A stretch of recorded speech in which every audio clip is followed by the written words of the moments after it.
Hello and welcome back. My name is Dr. Christopher Gennari. This is the Great Big History Podcast, and this is History 150, Part 1, the rest of Asia from 1500 to more like 1800 than 1900. So we start with Korea. The Choson Kingdom developed as a successor to the Mongols. It was an ally to the Ming, which meant it continued to have Chinese cultural domination, but independence.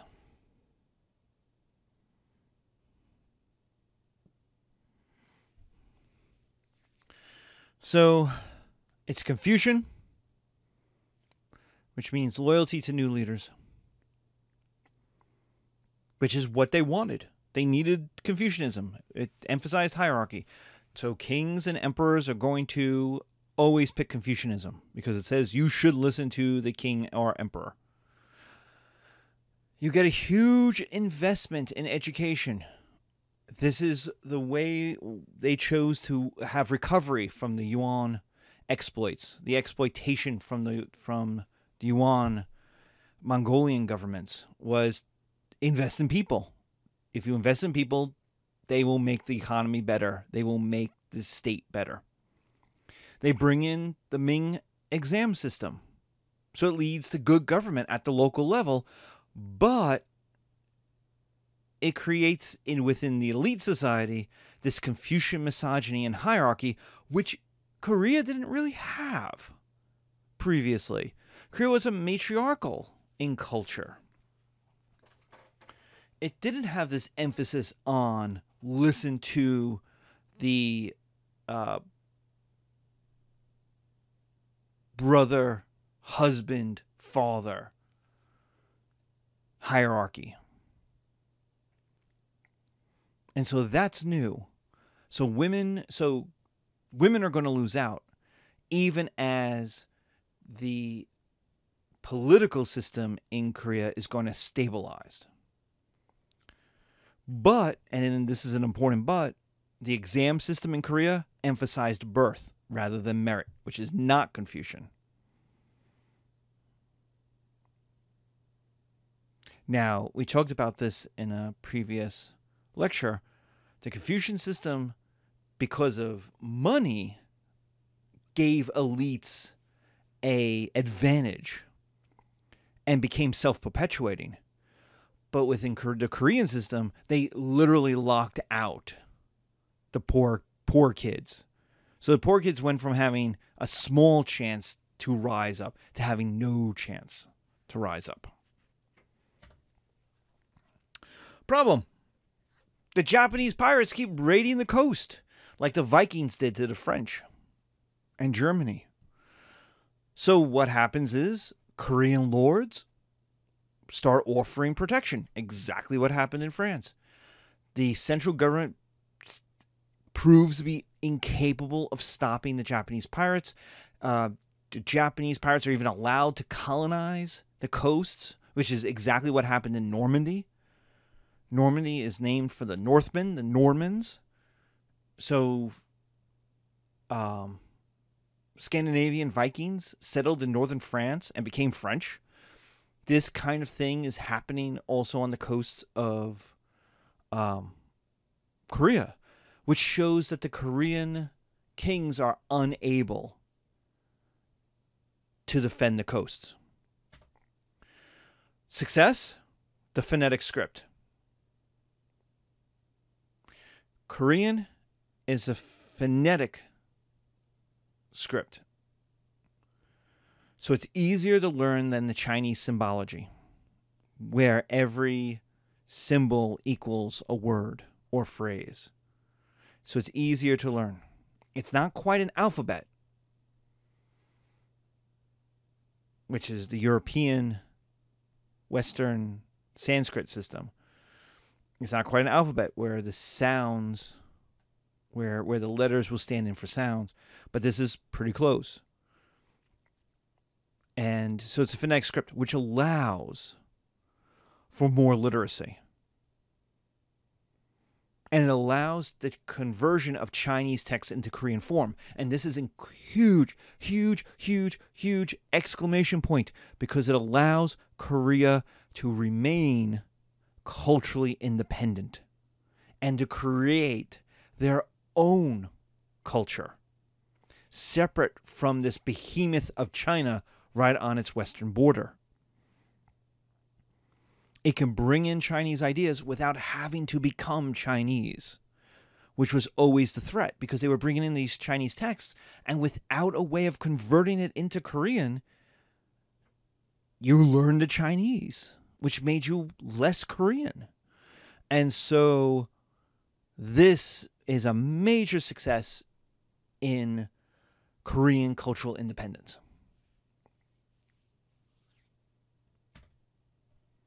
Problem: factionalism. Korea was breaking up. The Japanese lords invaded to take it over and almost won, almost conquered Korea. The Manchu invasion turned Korea into an ally of the Qing, not the Ming. They showed up, they invaded Korea in the 1630s and basically said, "Are you with us or are you with the Ming?" And the Koreans said, "We're definitely with you." And so Korea was again allowed to exist as separate without having to be absorbed, but it changed from a Ming ally, a Han ally, into a Manchu ally.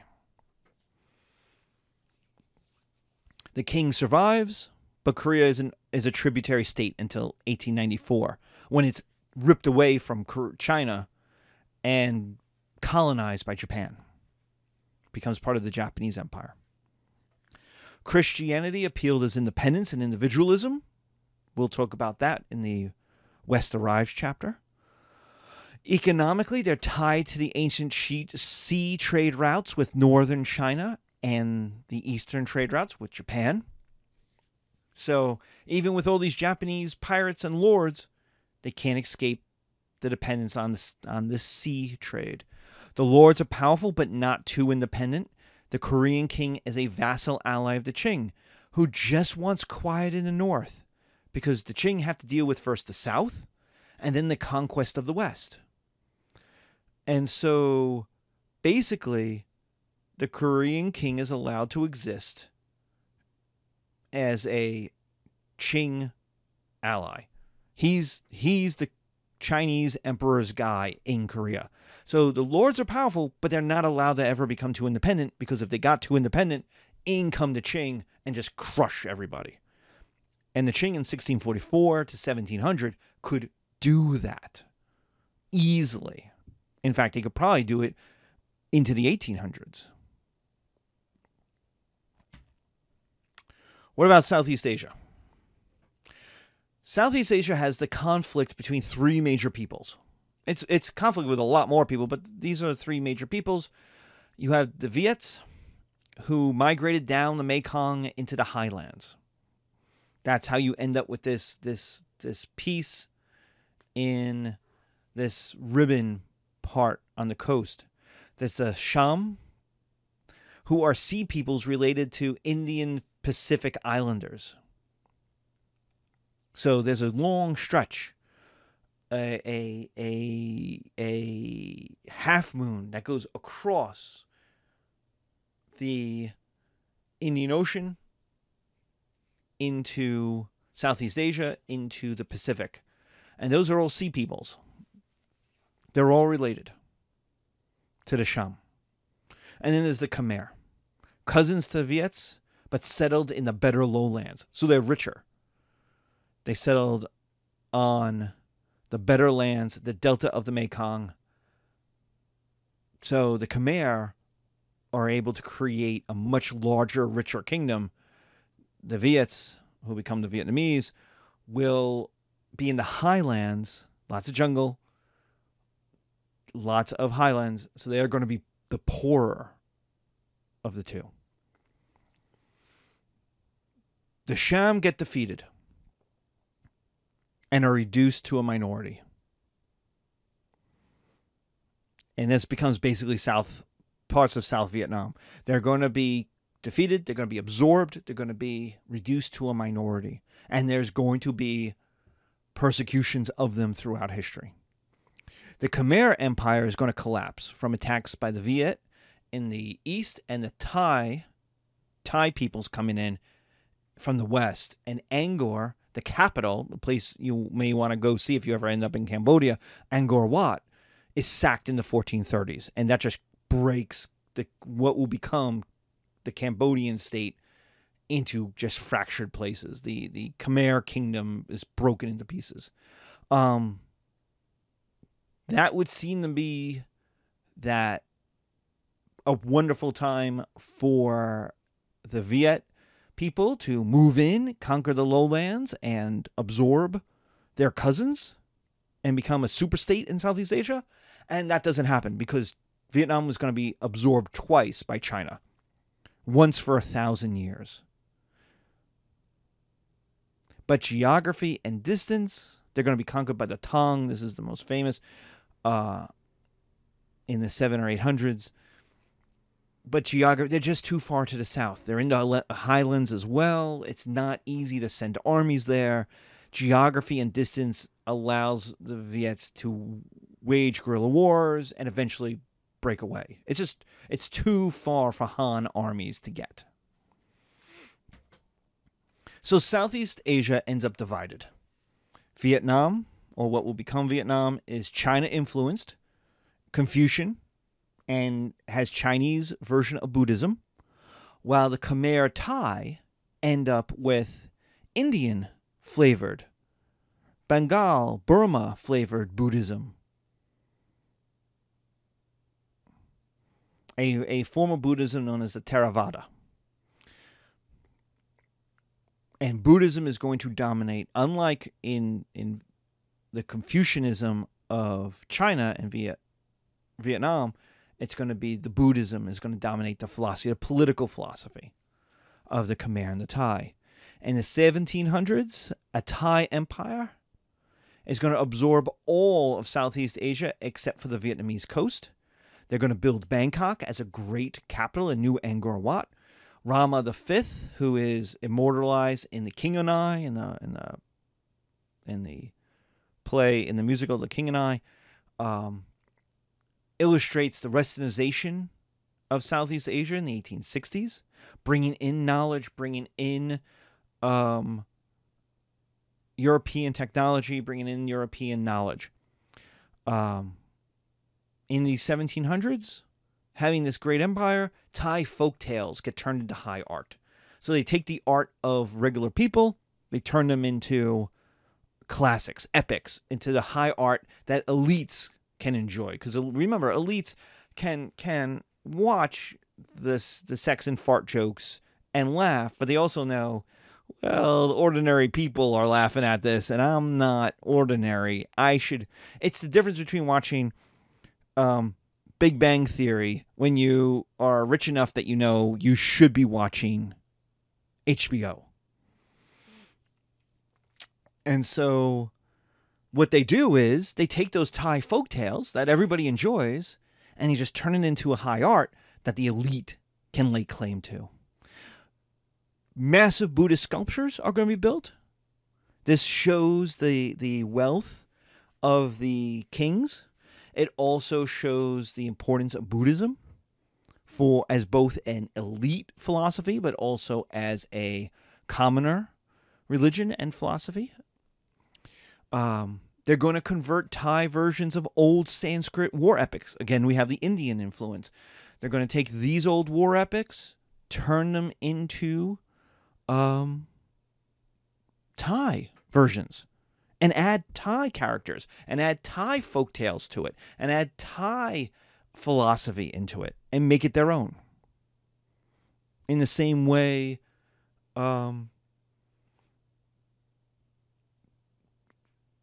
Europeans will take Roman tales, Hebrews will take Babylonian tales, how the Greeks will take Egyptian tales, and just make it their own. But this shows the Indian, not Chinese connection through Thailand, through Southeast Asia. So you have this coast that's Chinese influence, but the interior, the lowlands and the interior, going all the way back to Burma and Bengal is Indian influenced. Southeast Asia continues its independence from India and China.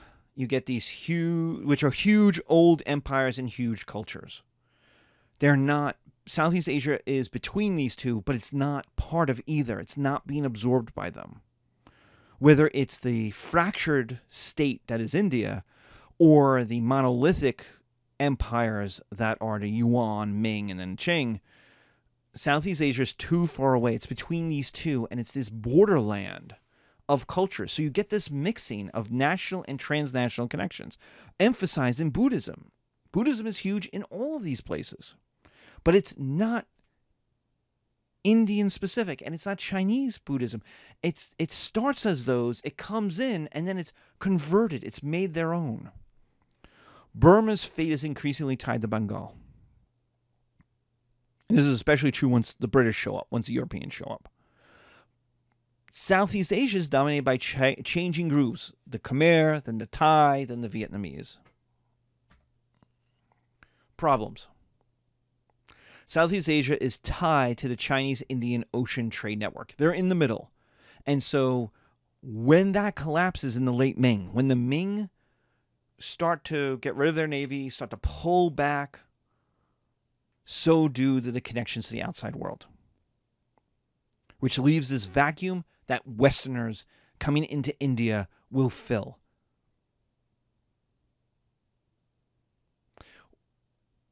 What Westerners entering into India also do is change the Indian economy.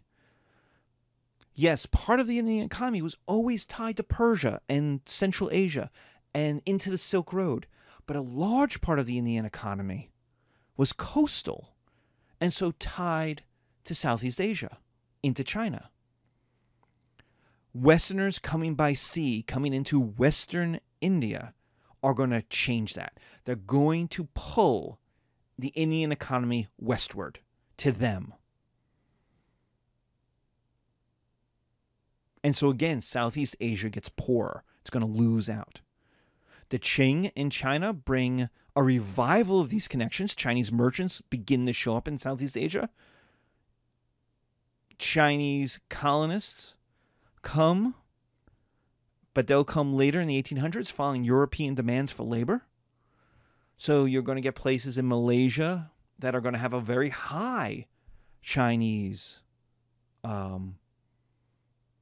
ethnic minority, very large ethnic minority. Some islands in Indonesia, the same. That's not ancient. That's, while Chinese merchants did exist, it's going to be much more modern. In the 1800s, it's going to be part of imperialism. Southeast Asia remains this poor land between territories. If you could conquer it, you could get rich yourself, but Southeast Asia itself remained, as a territory, poor. It was too far away from the Arabian Indian Sea trade routes with Europe and too far away from the Yangtze Yellow River population trade zones to influence it, to jack it into these world trade zones. Geography also helmed in their populations. You have mountains to the north, separating you from China. You have jungles to the west, separating you from India. You have the lowlands flooded often with the monsoons. You have the highlands that hem in the coast of Vietnam. So this is not necessarily, while you could create an empire here, it was also boxed in by geography.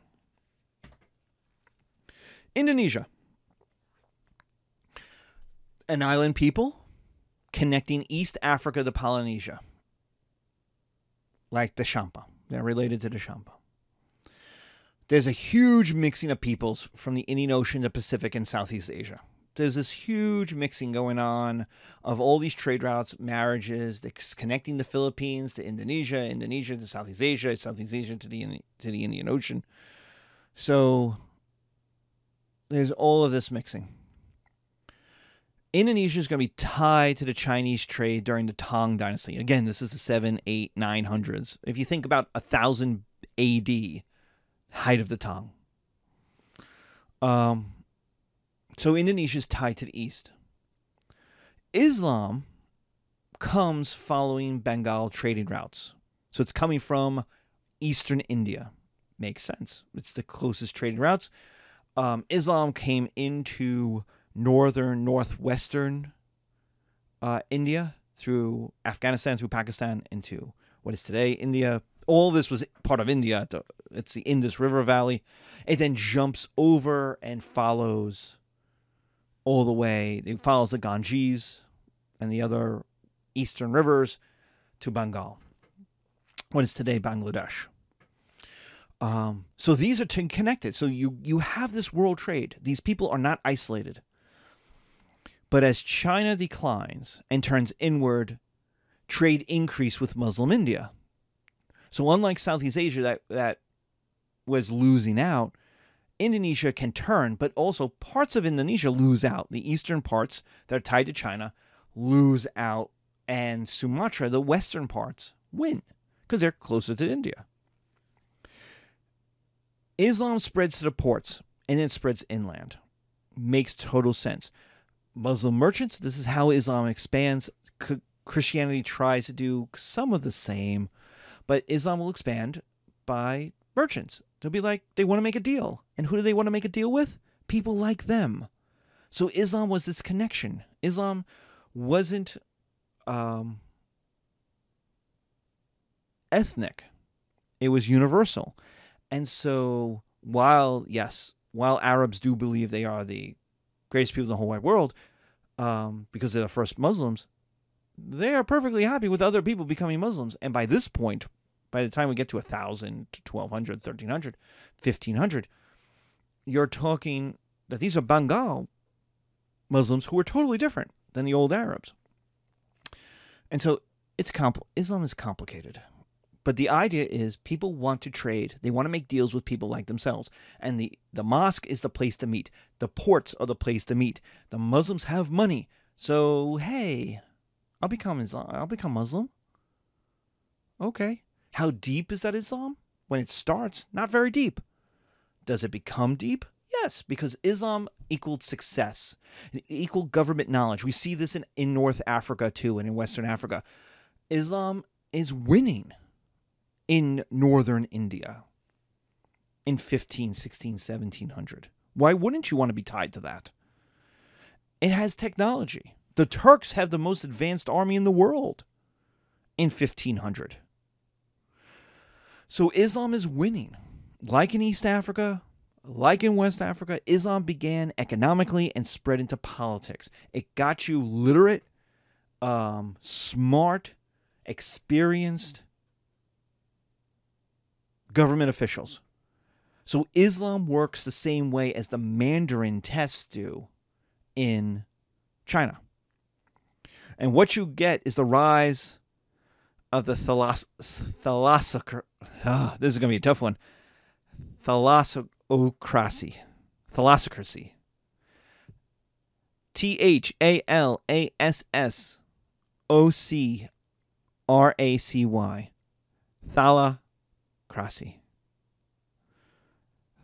Thalassocracy. It's empires dominated by the sea. THALASSOCRACY.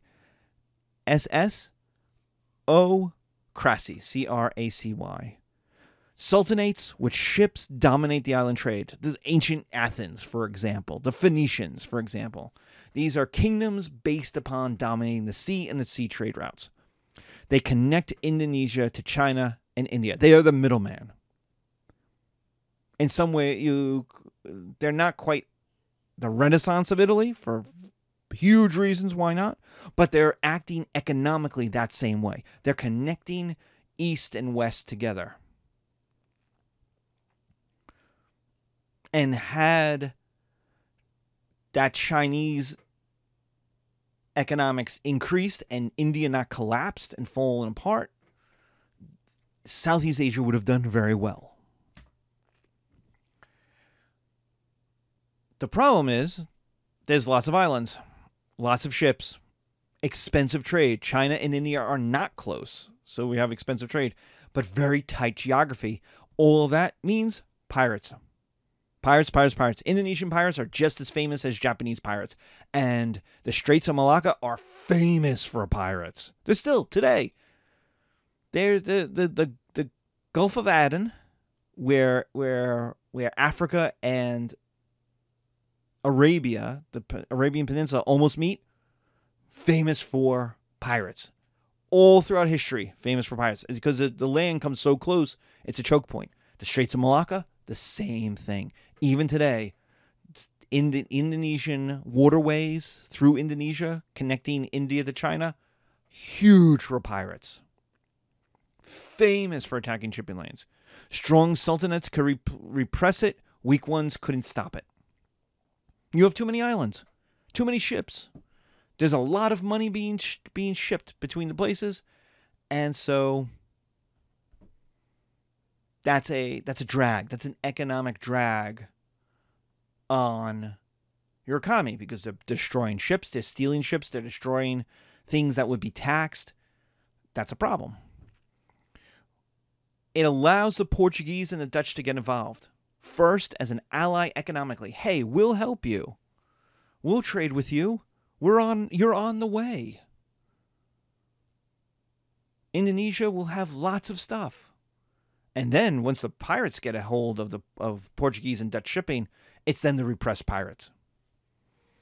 The Portuguese and the Dutch will bring their big guns to bear. Indonesian gold, minerals, and especially resin. Later it will be rubber, but stuff coming out of those trees, out of the jungles, will be huge money. In fact, later on, it'll be oil. Indonesian oil is going to be massive. It's going to be so massive, Japan is going to invade, is going to attack Pearl Harbor in order to clear the way so that it could take over those oil fields. But also the rubber. Rubber will be incredibly important in industrialization. Until synthesized, vulcanized rubber is invented, most of it's going to come out of Southeast Asia. There is, in the east, a kingdom. It's on its way to Macau. Larantuka. It's a Catholic kingdom allied to the Portuguese. The Portuguese will eventually take over East Timor. And this is a Catholic ally, like northern Philippines, which was a Catholic ally, became a Catholic ally to the Spanish.